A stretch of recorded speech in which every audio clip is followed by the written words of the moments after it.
Hello everyone, कैसे हैं आप सब। आई होप आप लोग बहुत अच्छे होंगे और आप लोगों की प्रिपरेशन भी बहुत ही अच्छे से चल रही होगी।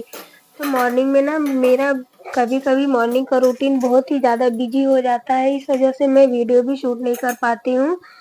और मैं शावर वगैरह लेने के बाद फिर आ गई थी अपने किचन में, और आज मैंने मॉर्निंग के ब्रेकफास्ट में बनाया है सब्जी और रोटी। क्योंकि मेरे हस्बैंड आज मॉर्निंग में ही ड्यूटी गए हैं, 6 बजे वो चले जाते हैं। और फिर जब ना मेरे हस्बैंड की फ़र्स्ट ड्यूटी रहती है तो फिर सारे काम मुझे ही करने होते हैं, क्योंकि अद्विक को स्कूल छोड़ने जाना और उसको रेडी करना। जब वो घर पे रहते तो थोड़ी मेरी हेल्प भी हो जाती है। तो 7 बजे तक अद्विक को मैं उठा देती, फिर उसके बाद थोड़ी देर तक वो खेला है और फिर ब्रश वगैरह करने के बाद दूध पिया।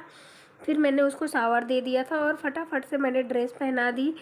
कभी कभी ना बच्चे शैतानी भी बहुत करते हैं, क्योंकि नहला दो तो ड्रेस नहीं पहने और इधर उधर भागते रहते हैं, तो इस वजह से उसको रेडी करने में थोड़ा लेट भी हो जाता है। और फिर उसके बाद मैं अद्विक को स्कूल छोड़ के आ गई थी। फिर उसके बाद मैं अपने स्टडी का फर्स्ट लॉट शुरू करने वाली हूँ।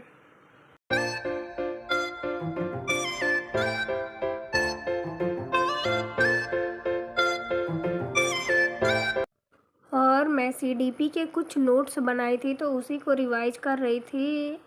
रिवाइज करने के बाद फिर मैंने इंग्लिश के भी कुछ क्लास अटेंड करी थी, क्योंकि केवीएस में इंग्लिश के 30 क्वेश्चन आने वाले हैं।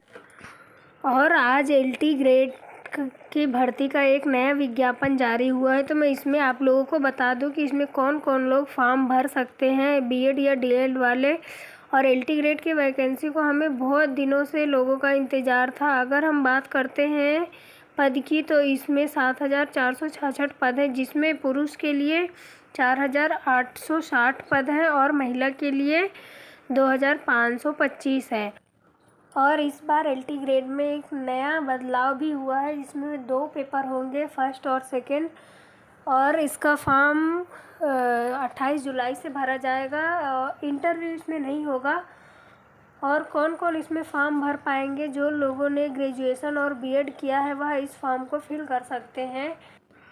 और मेरी बहुत सारी फ्रेंड्स यह कहती हैं कि हमारी शादी हो गई है और शादी के बाद हम अपने लिए बिल्कुल भी टाइम नहीं दे पाते हैं, बिल्कुल भी पढ़ाई नहीं हो पाती है, और घर के कामों में हम इतना थक जाते हैं कि पढ़ाई करने का मन ही नहीं करता है। तो मैं अपनी सभी फ्रेंड्स को यही कहना चाहूँगी कि जिनकी शादी हो चुकी है और या फिर शादी के बाद कहीं ना कहीं अपने करियर में पीछे रह गई हैं, और अपना करियर कहीं ना कहीं उन्होंने बीच में छोड़ दिया है, तो आपको बहुत ज़्यादा दुखी होने की ज़रूरत नहीं है। हमें कभी कभी यह लगता है कि ये जो हमारी ज़िंदगी में बदलाव आया है ना, हमें कहीं ना कहीं बहुत पीछे छोड़ दिया है, लेकिन हर बदलाव हम अपने साथ कुछ अच्छा भी लेकर आता है।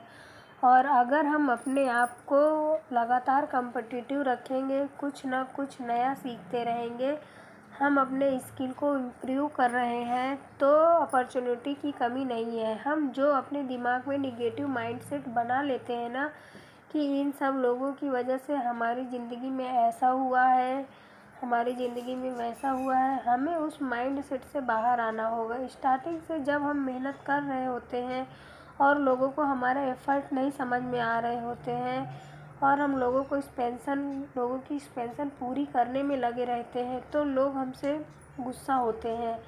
लेकिन हमें अपने एफ़र्ट करते रहना है। धीरे धीरे जब हम आगे बढ़ते रहेंगे ना, तो एक पॉइंट हमारी ज़िंदगी में यह ज़रूर आएगा जब लोग हमारे एफ़र्ट को समझने लगेंगे।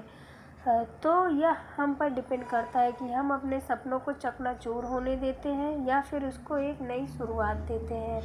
और अपने सभी उन फ्रेंड्स को मैं यही कहूँगी कि जिन्होंने अपनी शादी की वजह से अपने कैरियर में ब्रेक लिया है, बच्चों की वजह से, पहले आप अपने इस बात को निगेटिव समझना बंद कर दीजिए।